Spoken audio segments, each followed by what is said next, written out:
The Korathi diplomatic vessel hung in the void like a crystalline predator, its translucent hull refracting distant starlight into prismatic warnings. Inside, Mira stood before Commander Vexthor with her hands clasped behind her back, maintaining the rigid posture she'd learned meant respect among the leonine aliens. "You understand why this is necessary," Vexthor rumbled, his triple-jointed fingers drumming against the obsidian desk.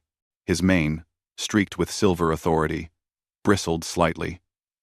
"The incidents, with the young ones, have become concerning." Mira's jaw tightened. 3 months aboard this ship as the human cultural liaison, and she'd finally found her place among the Korathi cubs in the nursery. Now, because of one paranoid subcommander's report, everything was crumbling. "Commander, with respect, I was teaching them Earth songs. The concerning behavior was laughter. Laughter that disrupted their rest cycle. Physical contact that violated protocol." Vexthor's amber eyes narrowed. "Your species is too soft, too tactile. The cubs are becoming dependent on your affections." The word dripped with distaste. The Korathi raised their young communally but maintained strict emotional distance until maturity. Touch was for combat training, not comfort. "They're children," Mira said quietly. They need to become warriors." Vexthor's clawed hand slammed down. "Your access key to the nursery is hereby revoked. You will confine your duties to the research deck." Dismissed. The nursery fell silent when Mira didn't arrive for the evening cycle. Caleb, the human engineer who'd been aboard for 2 years, found her in the observation deck an hour later. She was staring at the stars with red-rimmed eyes, her reflection ghostly against the void. "Heard what happened?" he said, settling beside her with 2 pouches of recycled coffee. "Vexthor's an idiot. He's protecting his people." Mira's voice was hollow.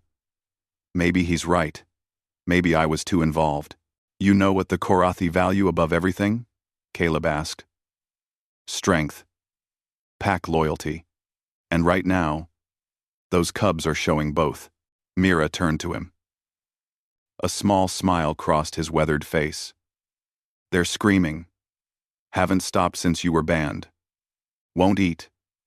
Won't sleep. Won't train. 37 cubs, staging the galaxy's furriest rebellion.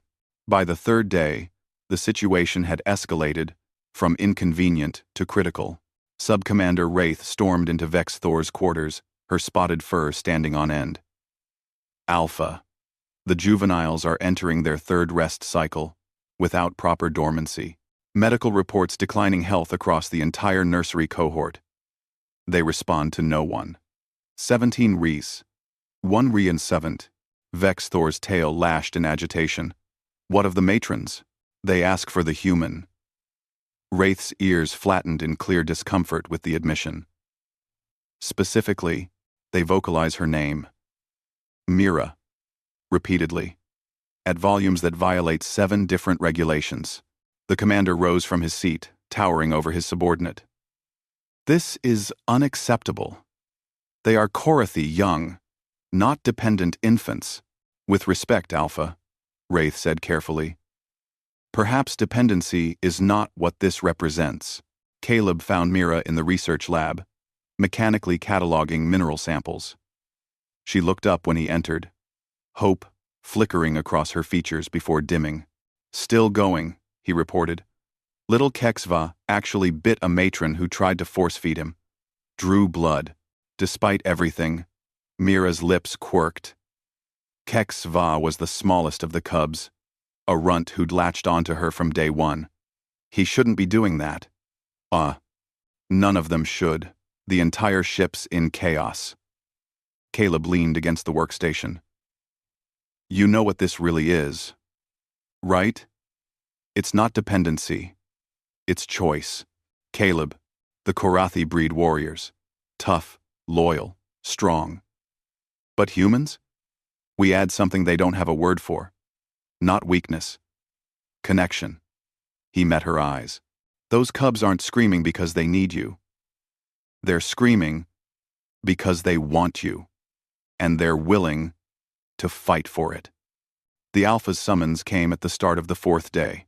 Mira entered his quarters to find Vexthor standing at the viewport, his massive frame silhouetted against the stars. He didn't turn when she approached. In Korathi culture, he began slowly, the pack survives through strength. Weakness is culled. Attachment makes warriors hesitate. His claws scraped against the glass. This is truth. This has always been truth. Mira remained silent. But the pack also survives through loyalty, through choosing who runs beside you in battle. He finally turned, and something almost vulnerable crossed his alien features. The young ones have chosen. And perhaps, their choice demonstrates a strength we did not recognize. He held out a small metallic keycard, its surface shimmering with access codes. The cubs have been without food for 73 hours. They have been without rest for 84. Medical intervention grows necessary. His voice dropped to something almost gentle. They have been without you for 96. That, it seems, is the unacceptable condition. Mira's hand trembled as she took the key. Commander, we Korathi pride ourselves on recognizing strength in all its forms. Vexthor's mane rippled in what might have been respect. Your species has a warrior's heart that fights not with claws, but with connection. Perhaps there is room in the pack for both. The nursery doors opened with a pneumatic hiss. 37 pairs of amber eyes fixed on Mira as she stepped inside. For a heartbeat, silence reigned. Then Kexva released a piercing cry of recognition, and the dam broke. They swarmed her small bodies, pressing close, tiny claws carefully sheathed, purring rumbles vibrating through the air. Mira sank to her knees, arms spreading wide to embrace as many as possible. I'm here, she whispered into soft fur and pointed ears. I'm here. Behind her, Vexthor watched from the doorway. Caleb appeared at his shoulder, arms crossed with satisfaction. Your species is strange, the commander observed. Yeah, Caleb agreed. We really are. But perhaps. Vexthor's tail swished thoughtfully. That is not weakness. In the nursery, Mira began to sing an old earth lullaby about stars and dreams. One by one, the exhausted cubs settled around her. Finally at peace. And somewhere in the cold mathematics of space, humanity earned another quiet victory.